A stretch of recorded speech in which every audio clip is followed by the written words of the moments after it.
All right, so this, of course, is a big day for India. India's Finance Minister Nirmala Sitharaman has presented the government's budget for the forthcoming fiscal year, highlighting some pretty significant changes in taxation and also some pretty ambitious economic initiatives by the government for the people of India.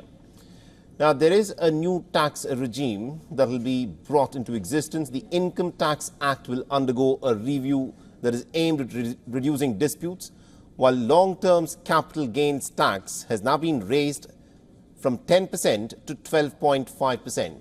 Short-term capital gains for listed assets now stands at 20%.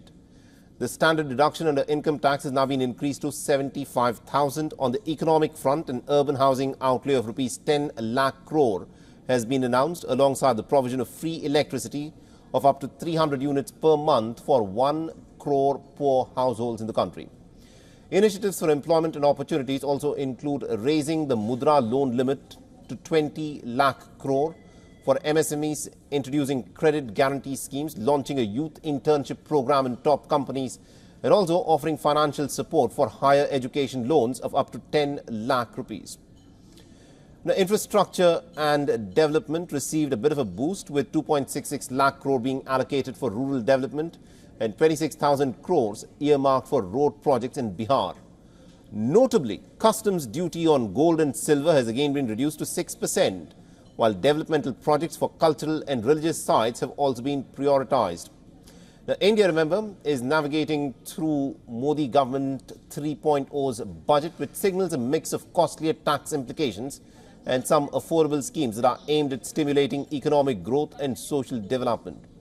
The increase in LTCG and standard deductions could, of course, impact investors and taxpayers differently, while initiatives like housing and electricity subsidies aim to alleviate household burdens. The question, of course, remains whether these measures indicate a continuation of policies driving economic resilience and inclusivity under the current administration.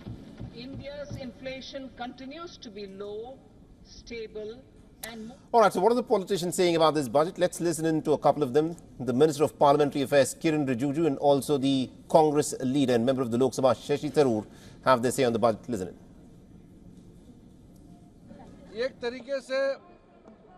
This is a dream budget for all the sections, especially for the youth and women. Capital expenditure of more than rupees 11 lakh crores has been allocated. Announcements for Bihar, Jharkhand, West Bengal, Odisha, Andhra Pradesh and Northeast will give a boost to the economy of Eastern India.